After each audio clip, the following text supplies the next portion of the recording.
계룡산의 묘봉입니다. 오늘 우리가 살펴볼 법문은 원화조등 원적산입니다. 계와 선정이 두루 갖추어져서 본래 자성 가운데에 닦을 계가 따로 없고 선정이 따로 없다고 하는 것은 사람마다의 본성 가운데에 추후라 더러움이 없으며 물들미 없으며 미혹이라고 하는 것이 본래 없으며 혼란이 없으며 고통이 없으며 스스로 잘되었다 못되었다 하는 생각 이전의 것이기 때문에 그렇습니다. 이러한 사람이 부득불 이뤄야 할 곳이 도대체 어디인가? 선제동자는 일평생을 한 법문을 듣기 위해서 돌아다녔습니다. 무엇을 얻고자 했을까? 부처님의 계송 가운데에 재행은 무상하니 시생멸법이로다. 이 앞글자는 분명히 알았지만은 그 뒤에 오는 글자가 무엇인지, 그 뒤에 오는 법문이 무엇인지 도대체 답답하고 알 길이 없어서 이 일을 찾아 나갔습니다. 사해에 널려있는 한없이 많은 선지식들을 더 참방을 하고 그 참방한 끝에 법문을 묻는데 아무도 이 깊은 의중은 알 수가 없다고 했습니다. 그 뒤에 오는 구절이 무엇인지는 아무도 알 수가 없었다고 했습니다. 이것을 우리가 우리 나름대로 한번 풀어봅니다. 방법은 여러 가지가 있겠지만은 저는 이와 같이 살펴보았습니다. 가지가지 무상함이 바로 다름 아닌 생멸의 법칙이라. 재행무상 시생멸법이라.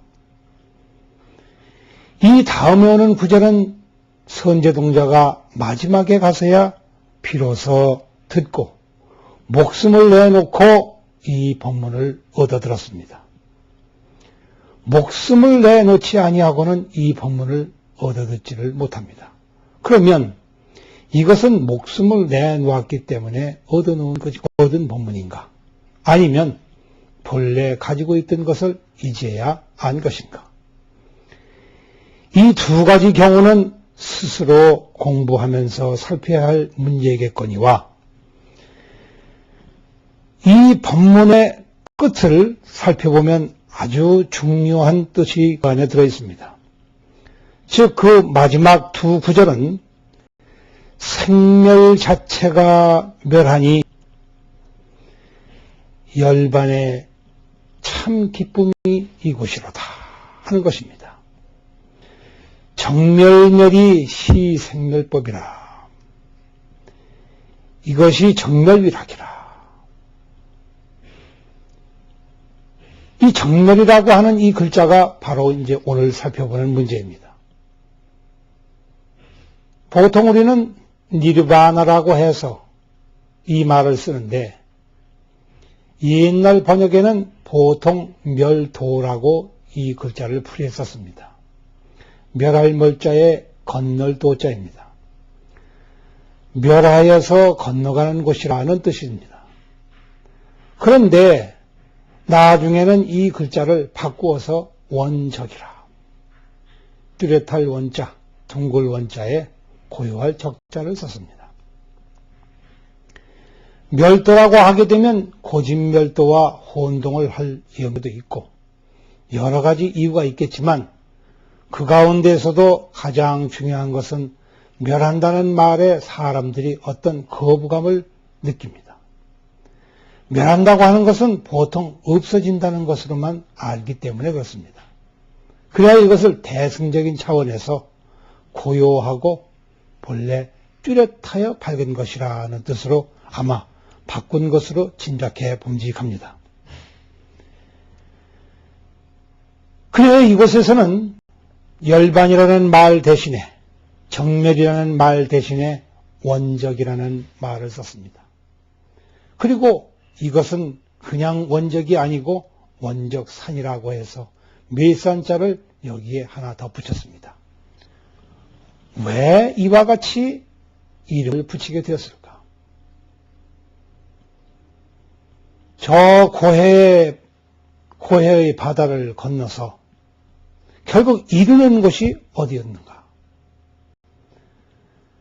배를 타고서 그를 건넜는데 이 바다는 본래 물도 없고 파도도 없고 굼도 없고 산도 없는 바다입니다. 이를 건너서 드디어 하나의 산에 이르르니 이 산이 또한 묘한 산입니다. 고인의 법문 가운데에 이런 법문이 있습니다. 원각산 중에 생일수로다. 뚜렷이 밝은 그 깨달음의 산 가운데에 하나의 나무가 자라고 있으니 개화천지 미분전이로다. 천지가 나뉘어지기 이전에 천지가 나뉘어져서 시작이라고 하는 것을 알기도 이전에 산이요. 그 산에 자라는 나무다. 비청비백 역비흑이건을 이 나무는 푸르지도 아니하고 휘지도 아니하고 더더군다나 검지도 아니한데 부재춘풍 부재천이로다. 여기에는 봄바람에 의지해서 생긴 나무도 아니요. 그렇다고 하늘에서 내려온 나무도 아니다. 이 법문에서 우리는 이 원적산이, 원각의 산이 도대체 어떠한 산인가 반드시 궁구하여 알아내지 않으면 안 됩니다. 이 산을 원각산이라고 부른 것은 뚜렷하게 밝디 밝으나 어떤 내용물이 있어가지고 이런 것이다 하고 임을 내세우고 호를 내세우고 모양을 내세운다고 할 것 같으면 이건 세상의 법이요, 세간의 법이요, 허망한 법이요, 실제로 있는 법이 아니며 먼지 티끌 같은 세상의 법이기 때문에 참다운 부처님 법이라고 할 수가 없습니다. 그래서 이것을 원적한 산이다. 믿없는 배를 타고 건너가서 이르는 곳입니다. 사해를 마침내 건넜습니다. 이 사해는 다름 아닌 생과 사의 바다입니다. 삶이 있고 그 삶 때문에 생긴 죽음이 있고 그 죽음 때문에 다시 태어남이 있고 그 태어남으로 말미암아 또다시 죽음이 오고 죽음 뒤에 또 삶이 오고 이것이 한없이 되풀이되는 윤회의 그런 바다입니다.